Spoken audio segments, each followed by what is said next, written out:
In the case studies from this book, the therapist learned through conversations with the husband that his father was also someone who prioritized work over family, even remaining busy with work engagements after retirement.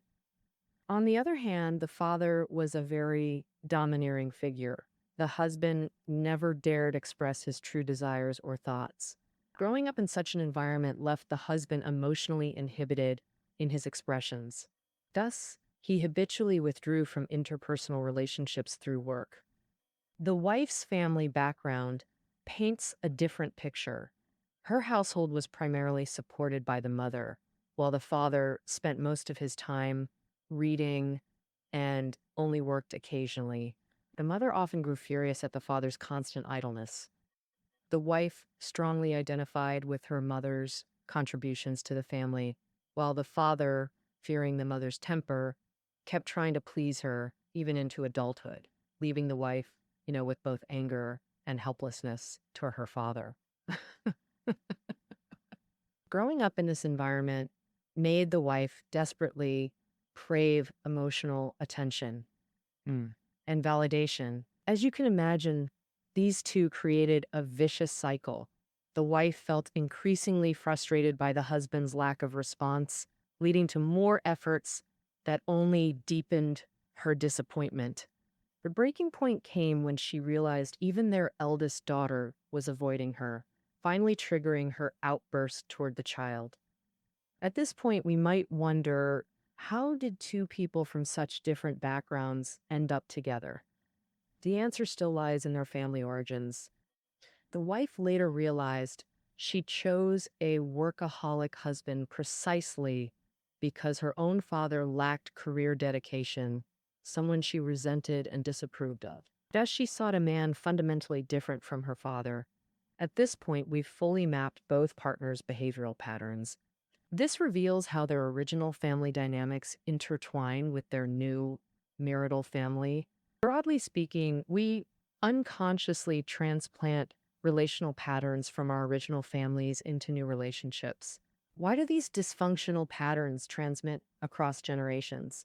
The author's explanation is strikingly simple. Parental marriages serve as the only template for their children's relationships, imprinted deep in our subconscious. If the father in the original family was domineering and frequently punitive, the child will likely become overly cautious in their own marriage. When parents are frequently absent or dismissive of their child's feelings, that child may either neglect their partner's emotions or overcompensate through intense emotional expressions in marriage. This brings us to our third truth. Dysfunctional family patterns transmit across generations. The fourth truth, constructive conflicts expressing legitimate needs actually strengthen family bonds. This might sound counterintuitive. How can conflict enhance cohesion? Because conflict forces authentic expression, creating deeper mutual understanding. This family experienced evolving conflict focuses during different therapy stages. Initially, the family's central conflict focused on the eldest daughter's behavioral issues. This later shifted to conflicts between the mother and both eldest daughter and son, ultimately revealing marital tensions. Nearly every focal issue was resolved through these confrontations. Take the mother-daughter clash during dinner preparation. Nobody responded to her requests, triggering the conflict. The mother's long-suppressed anger erupted, disproportionately targeting the eldest daughter, who retaliated defensively, thus reigniting their cyclical conflict. The confrontation escalated to physical discipline, with both airing grievances during therapy. The daughter protested, "Why am I always blamed when others didn't help either?" The mother insisted, "I will never tolerate such disrespect," reigniting conflict during the session. Ultimately, the mother demanded, "Comply or leave." During this confrontation, the mother systematically cornered her daughter. The daughter's panicked attempt to flee failed due to a malfunctioning door lock. How did the therapist transform this clash into an opportunity to rebuild their mother-daughter dynamic? The first step was allowing them to argue openly during sessions, making the conflict visible. In fact, during the initial session, the therapist gave this family a crucial rule: no arguments outside the therapy room. The therapist believed containing arguments within sessions could transform fighting into meaningful progress. The second step involved understanding and validating the needs behind both parties' behaviors. For instance, the mother's rigidity stemmed from needing to maintain parental authority, while the daughter's defiance protected her dignity, both fundamentally valid needs. But conflicting parties often only perceive surface level aggression, not the underlying needs. The therapist's role became articulating these hidden needs, making them explicit. Through therapeutic reframing, irrational hostility transformed into mutual understanding, easing tensions. The final step encouraged exploring new relational patterns between mother and daughter. With both needs recognized as legitimate, could they find solutions beyond destructive clashes? This required collaborative experimentation between therapist and family members. Post-conflict, the mother implemented task assignments respecting both her authority and daughter's autonomy. Through persistent effort, new communication patterns gradually took root. These three steps transformed conflict into relational fertilizer, revitalizing family dynamics. Now let's recap our fourth fundamental truth. Conflicts expressing legitimate needs strengthen family cohesion. Legitimate means the underlying needs must be emotionally reasonable, like the mother needing role validation and the daughter requiring respect, both psychologically valid. Such conflicts deepen mutual understanding and familial bonds. Having uncovered their family's core truths, what transformation awaited them? The book's final chapter reveals this family's post-treatment evolution. The marital relationship between husband and wife showed improvement through reconciling with their original families and self-acceptance. During therapy, the husband confronted his father about years of emotional suppression and manipulation. The wife discovered through multiple parental visits that her submissive behavior toward her mother mirrored her inability to express feelings to her husband. This self-awareness helped the wife gradually rediscover her authentic self. She transitioned from being a homemaker to pursuing career challenges. As the children matured and pursued independence through education, the family achieved balanced autonomy and connection. This represents the author's envisioned ideal family model.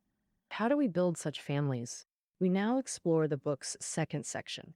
Beyond psychological truths, the author provides actionable insights. First insight: parents must recognize the dysfunctional family behind troubled children.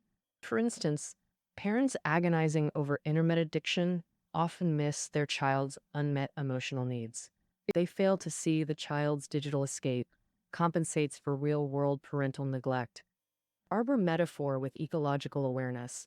The internet-addicted child is the rotten fruit of an uncared-for family branch.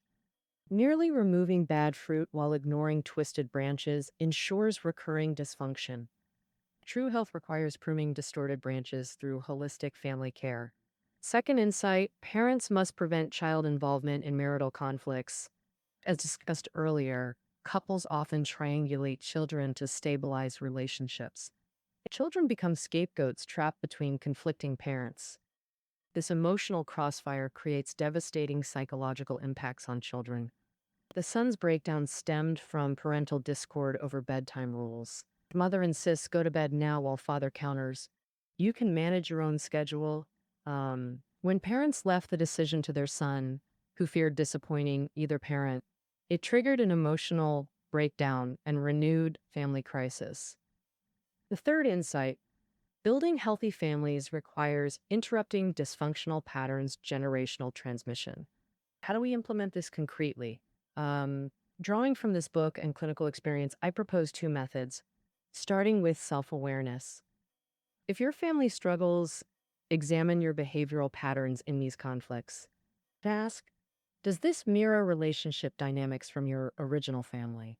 We often overlook that though our family roles change, we repeat childhood coping mechanisms.